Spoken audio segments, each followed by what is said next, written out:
So yeah, we now have Manus access.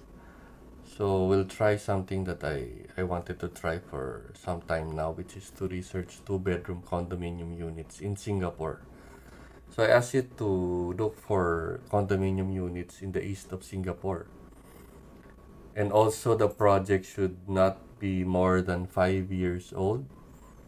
And I asked it to calculate loan amount and show how much will be the down payment for a permanent resident to buy the property. And also one person is taking a home loan. Then I asked it to output the format into Markdown with all the available units, the price, the exact location, and the project name. And also do some comparison and make a recommendation. So let's see what Manus can actually do.